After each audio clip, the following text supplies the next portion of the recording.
तो जिस पे जिमिन थोड़ा सा हिचकिचा रहे होते हैं। तो उनसे जंकुक कहते हैं, क्या तुम्हें अभी भी दिक्कत है मुझसे कुछ बातें शेयर करने में? तो जिमिन बोलते हैं, नहीं नहीं, ऐसा कुछ भी नहीं है।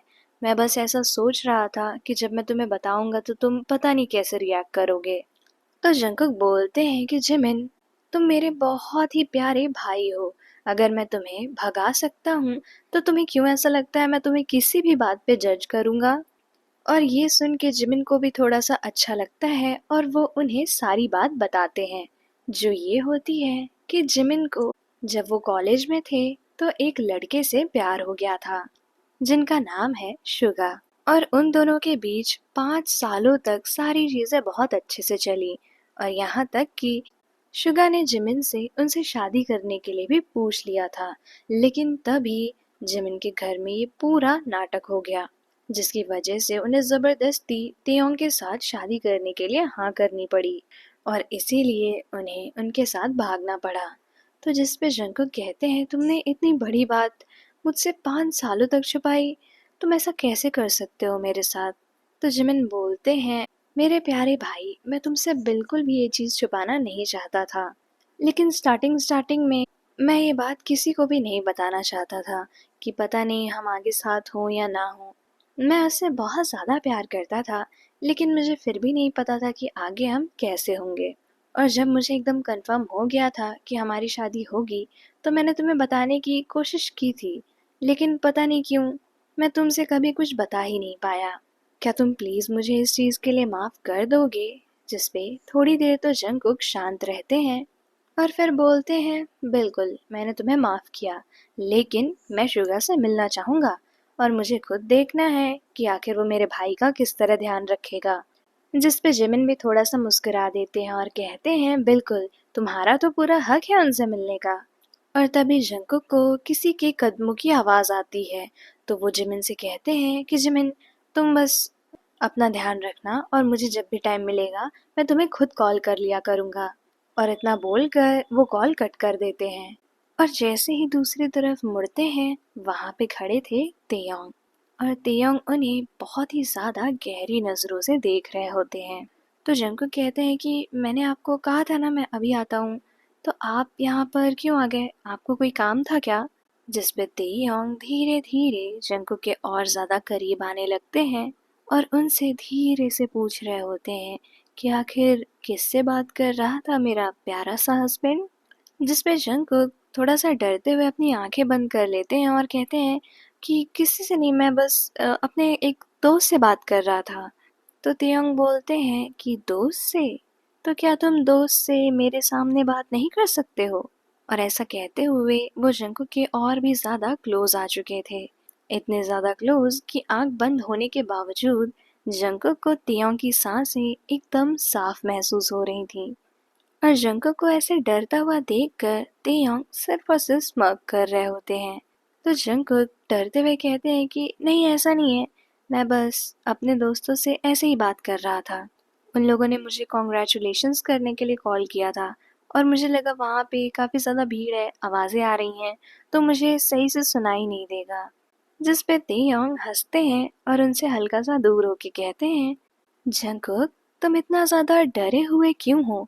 तुम्हें पता है ना, अगर तुम कोई भी चीज़ मुझसे हक से कहोगे तो मैं वो बिना पूछे तुरंत मान लूँगा, ये बात याद रखना। जिस पे जंकुक तुरंत बोलते हैं, तो क्या आप मुझे छोड़ सकते हैं? जिस पे तेयोंग की आंखें काफ़ी ज़्यादा डरावनी लगने लगती हैं और वो फिर से जंकुक के पास आने लगते हैं और कहते हैं, ये चीज़ तुम्हें मुझसे शादी करने से पहले बोलनी चाहिए थी। अब तुम्हारे पास ये ऑप्शन नहीं है कि तुम मुझे छोड़ के जा सको। जिस पे जंकुक बोलते हैं कि अभी तो आपने कहा था ना कि मैं जो भी हक से कहूँगा आप दे देंगे। तो तेयोंग बहुत ही ज़्यादा हंस रहे होते हैं जंकुक की इस प्यारी सी नादानी पे। और फिर तेयोंग के मन में पता नहीं क्या आता है, वो जंकुक से कहते हैं, तुम मेरे साथ थोड़ा टाइम स्पेंड करके तो देखो। अगर तुम्हें फिर भी ऐसा लगे कि तुम्हें मेरे साथ नहीं रहना है, तो तुम मुझे फिर से हक से कह के देखना, तब मैं तुम्हें नहीं रोकूंगा। ये सुनने के बाद तो मन ही मन जंकुक काफी ज्यादा खुश हो रहे होते हैं क्योंकि वो अपने मन में ऐसा सोच रहे थे कि मुझे इससे प्यार तो हो ही नहीं सकता है। इस जैसे हार्टलेस इंसान से मैं कैसे ही प्यार करूँगा? इसका मतलब है कुछ दिन मैं ऐसे ही नाटक करूँगा इसके साथ रहने का और इसके बाद मैं आज़ाद हो जाऊँगा। और इसके बाद तेयोंग बोलते हैं कि मैं तुम्हें इसलिए बुलाने आया था कि चलो थोड़ा-सा आराम कर लो। काफ़ी देर से तुमने काम किया है। जिस पे जंगकुक को भी काफ़ी ज़्यादा थकान लग रही थी, इतनी सारी रस्में और सारी चीज़ें करने के बाद। तो वो तेयोंग के पीछे चुपचाप जा रहे होते हैं। उसके बाद तेयोंग जंगकुक को कमरे के अंदर लेके जाते हैं और उन्हें बताते हैं कि तुम्हारे कपड़े ऑलरेडी कबर्ड में ले आके रख दिए गए हैं, तो तुम जाओ, शावर ले लो और उसके बाद कपड़े चेंज करके कंफर्टेबल हो जाओ। जंगकुक को काफ़ी ज़्यादा अच्छा लगता है जब वो देखते हैं कि तेयोंग उनकी काफ़ी ज़्यादा केयर कर रहे हैं। उसके बाद जंगकुक शावर लेते हैं और एक कंफर्टेबल से कपड़े में आके बेड पे लेट जाते हैं। पूरे दिन की थकावट की वजह से उन्हें बेड बहुत ही ज़्यादा अच्छा लग रहा था। लेकिन तभी वो देखते हैं कि तेयोंग भी उनके कमरे में आए और उन्होंने गेट को बंद कर दिया और उसकी लॉक लगा दी। जिस पे जंगकुक तुरंत उठ के पूछते हैं कि आप यहाँ पे क्या कर रहे हैं? आपको कोई काम है क्या फिर से? तो तेयोंग बोलते हैं कि तुम इतनी जल्दी भूल गए क्या Jungkook? I am your husband. जिस पे जंगकुक के गाल काफ़ी ज़्यादा रेड हो जाते हैं ये चीज़ सुनने पे। पर वो कहते हैं तो क्या हमें एक ही कमरे में? तो जिस पे तेयोंग कहते हैं हाँ, हमें एक ही कमरे में रहना है, जैसे कपल रहते हैं। ये सुनने के बाद तो जंगकुक के चीक्स और भी ज़्यादा रेड हो जाते हैं और वो कह रहे होते हैं कि क्या हम अलग-अलग रूम्स में नहीं रह सकते हैं? जिस पे तेयोंग उनके पास आते हुए कहते हैं ओ माय स्वीट हार्ट, तुम कितने ज़्यादा नादान हो। अरे हम कपल हैं, हमें तो एक ही रूम में रहना होगा ना। जंगकुक को समझ में नहीं आ रहा होता है कि आखिर तेयोंग उनके साथ इतने ज़्यादा सॉफ्ट क्यों हैं, क्योंकि बाकी सबके साथ जिस तरह तेयोंग का रवैया है वैसा जंगकुक के साथ बिल्कुल भी नहीं है।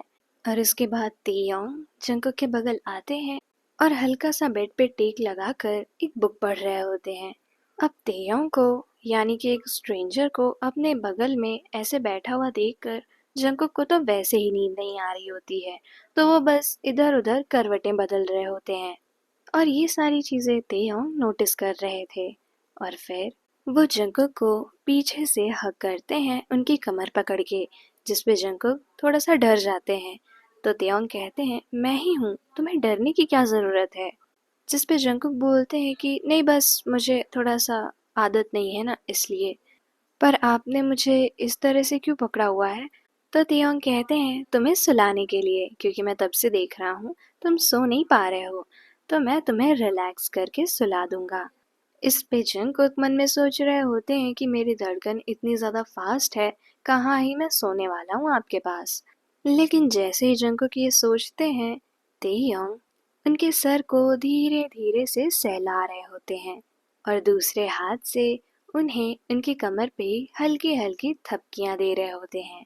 पहले तो जंगकुक को ये काफी ज्यादा अजीब लग रहा होता है, लेकिन धीरे धीरे उन्हें काफी ज्यादा रिलैक्स लगने लगता है। पता नहीं क्यों, लेकिन जंगकुक को तेयोंग का टच बिल्कुल भी खराब नहीं लग रहा था। और ऐसे ही सोचते सोचते जंगकुक की आंख कब लग जाती है उन्हें खुद भी पता नहीं चलता है। लेकिन तेयोंग रुकते नहीं हैं। वो और देर तक जंगकुक का सर सहला रहे होते हैं और उन्हें हल्की हल्की थपकियां दे रहे होते हैं।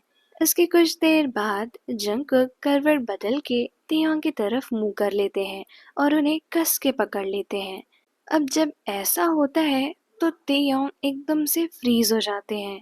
उनकी हार्ट बीट इतनी ज्यादा तेज होती है कि उनके कानों में साफ सुनाई दे रही थी। जिस तरह से जंगकुक उनके इतने ज्यादा करीब थे, जिस तरह से उन्होंने तेयोंग को पकड़ रखा था, ये सारी चीजें तेयोंग की फीलिंग बहुत ही ज्यादा बढ़ा रही थी। लेकिन तेयोंग अपने मन में खुद को शांत कर रहे होते हैं और कहते हैं मैं इसके साथ बिल्कुल भी जबरदस्ती नहीं करूंगा। मुझे इंतजार करना होगा जब तक जंगकुक को मुझसे प्यार नहीं होता। लेकिन तभी जंगकुक तेयोंग के एकदम क्लोज आ जाते हैं। मतलब जंगकुक और तेयोंग के लिप्स बहुत ही ज्यादा क्लोज थे। ऐसा होने पर तेयोंग अपना आपा बहुत ही ज्यादा खो रहे थे। उनके मन में बस ऐसे आ रहा था कि वो तुरंत ही जंकुक को किस कर दें, लेकिन फिर भी वो जंकुक के साथ कुछ भी नहीं करते हैं, बल्कि उनका चेहरा नीचे करके अपने चेस्ट में छुपा लेते हैं और उनके साथ वो भी वैसे ही सो जाते हैं।